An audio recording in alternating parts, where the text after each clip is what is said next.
समंदरों की मुहाफ़िज़ पाकिस्तानी बहरिया। आजकल पाकिस्तानी बहरिया के पास एक खौफनाक और तबाहकुन मिज़ाइल मौजूद होने के बड़े चर्चे हैं। ये मिज़ाइल कौन सा है, इसकी खसूसियात क्या हैं? आमिर रज़ा मेरे साथ मौजूद हैं, उनसे बात करते हैं। आमिर भाई, पाकिस्तानी बहरिया के पास एक बड़ा खौफनाक मिज़ाइल मौजूद है, इसके बड़े चर्चे हो रहे हैं। ये मिज़ाइल कौन सा है, क्या वो पाकिस्तानी बहरिया के पास मौजूद है? इस बारे में हमारे नाज़रीन को पता। देखिए, इसके चर्चे हैं और इसके चर्चे होने भी चाहिए। मैंने जब आपसे बात कर रहा था तो मैंने आपसे कहा था कि क्यों ना इसका चर्चा हो, क्योंकि ये वो मिज़ाइल है जिसके बाद कम अज़ कम हमारा जो समंदर है, जो हमारे नॉटिकल माइल्स हैं, उसकी हदूद के अंदर कोई आने वाला नहीं है। वो चाहे कोई भी मुल्क हो, तो दुनिया का कोई तरक्की याफ्ता मुल्क भी हो, तो उसके जहाज़ भी उसके करीब नहीं आएंगे, क्योंकि 2017 में चाइना ने जब इसको जिस मिज़ाइल का आप जिक्र कर रहे हैं CM-302, इसको लॉन्च किया था, तो उस वक्त से लेकर आज के दिन तक, आज 2025 है, इसको दुनिया का बेहतरीन मुहाफ़िज़ करार दिया जाता है। ये एक क्रूज़ मिज़ाइल है जी, CM-302 इसका नंबर है और ये एक्सपोर्ट वर्जन है, जो कि इनका YJ-12 है। उसका एक्सपोर्ट वर्जन जो है उसका नाम उन्होंने CM-302 है। 2017 में लॉन्च किया था और 2018 में पाकिस्तान ने इसको लेने की ख्वाहिश का जो है इजहार कर दिया था। और इसके बाद से ये बात ज़ुबान ज़द आम है कि पाकिस्तान के पास ये वो क्रूज़ मिज़ाइल है जो सुपरसोनिक है, यानी इसकी जो रफ्तार है वो 3 मार्क से ऊपर है और ये 250 से लेकर 300 किलोमीटर तक के फासले को पर आने वाले हर बहरी जहाज़, हर किस्म के, चाहे वो विक्रांत है, इनका जो बड़ा इनके पास जहाज़ है जो भारत का विक्रांत है, एक और इनके पास अभी इन्होंने रशिया से लिया है और उसको उन्होंने अपग्रेड करने की कोशिश की है, जिस पर MiG-29 आता है। लेकिन ये ऑपरेशन सिंदूर के दौरान भी इन्होंने उनको वहाँ केराला में से नहीं बाहर निकाला था। मतलब इनकी जरूरत नहीं हुई थी तब भी नहीं थी और उसकी वजह भी वही थी कि ये खबरें 2022-2023 में आती रही कि जो स्टील ब्रेकिंग अर्तुगरल की अर्तुगरल आप जानते हैं सब लोग कि तुगरल की जो ब्रेक की गई थी, जो हमारा फ्रेगेट तैयार हो रहा था चाइना में, उसकी जो स्टील ब्रेकिंग थे उसमें इस मिज़ाइल की तनसीब को दिखाया गया है।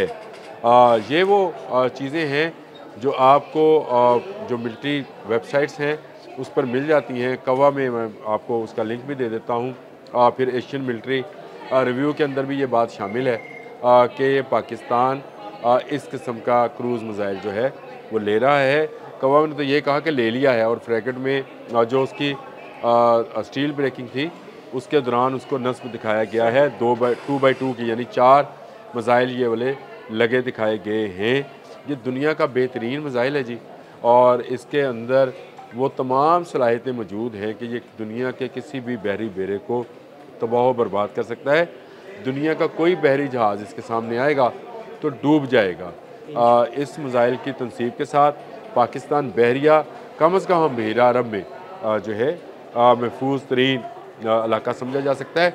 मैं ये बात इसलिए आपको कह रहा हूँ कि हमें समुंदर से बिला खौफ हो जाना चाहिए कि इस मरतबा भारत ने जो अपनी ख्वाहिश दिखाई वो सर क्रीक पर, आपने भी एक कल आजकल वो सर क्रीक में मामला चल रहा है, शायद वो जंग का महाज समंदर की तरफ लेके जाना चाह रहा होगा। गुजरात में जो उनके डिफेंस मिनिस्टर थे उन्होंने कराची तक रोड बनाने और कराची पर कब्ज़ा करने की बात की थी। तो इसका मतलब है कि इस दफ़ा ये अपने जो साहिल हैं उसको इस्तेमाल करने का सोच सकते हैं। वैसे तो इनकी सोच पे क्या कहूँ, 4 अरब भेजने चाहिए।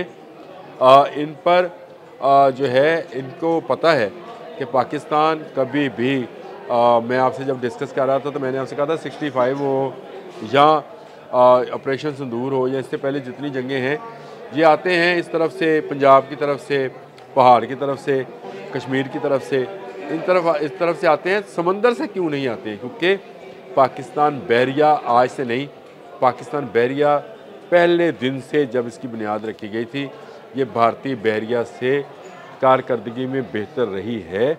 और पाकिस्तान बहरिया हर साल ऐसी मशकों का इनकाद करती है जिसमें दुनिया के सेलर्स आते हैं और उसकी वजह यह है कि इनकी जो कैपेबिलिटी है या इनकी जो कैपेसिटी है उससे वो भी फ़ायदा उठाते हैं और दुनिया भर की टेक्नोलॉजी को हम भी देखते रहते हैं। तो भारत के पास उसके पास 2 ऐसे त्यारा बरदार जहाज़ ज़रूर मौजूद हैं जिनसे जहाज़ उड़ाए जा सकते हैं। लेकिन उसके लिए उनको समुद्रों में लेके आना पड़ेगा, और समुंदर में पहले से अर्तुगरुल खड़ा होगा पाकिस्तान की हिफाजत के लिए, और वो इनको ताक कर ऐसे मिसाइल का निशाना बनाएगा कि ये वो जहाँ होंगे वहीं डुबो दिए जाएंगे। तो ये बहुत सारे लोग इस पर तबसरा कर रहे हैं कि क्या इस मरतबा भारत जो है समंदर से तो नहीं आएगा। तो याद रखिए CM 302 के होते भारत कभी ये जुर्रत नहीं करेगा।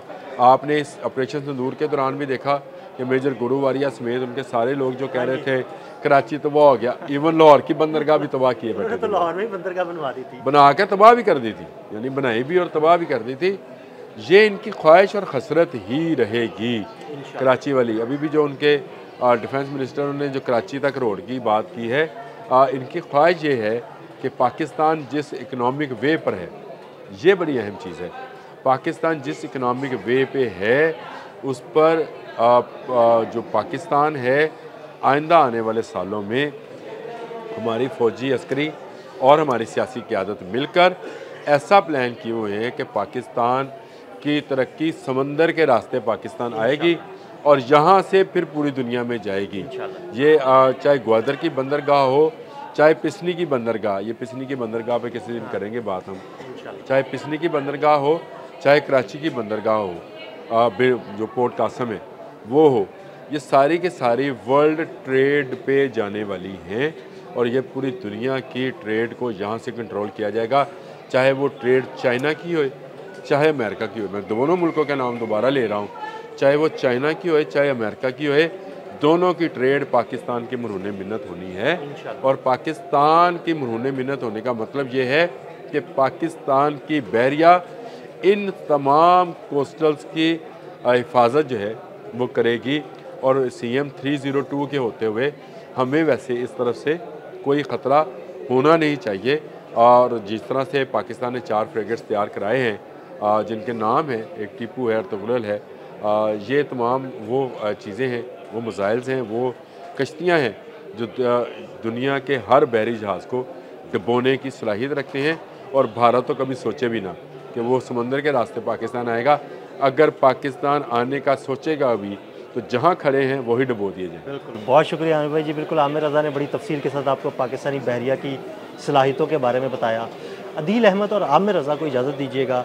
अल्लाह हाफ़िज़। आपने इस ऑपरेशन सिंदूर के दौरान भी देखा कि मेजर गुरु वारिया समेत उनके सारे लोग जो कह रहे थे कराची तबाह हो गया, इवन लाहौर की बंदरगाह भी तबाह किए बैठे थे। तो लाहौर में बंदरगाह बनवा दी थी, बना के तबाह भी कर दी थी, यानी बनाई भी और तबाह भी कर दी थी।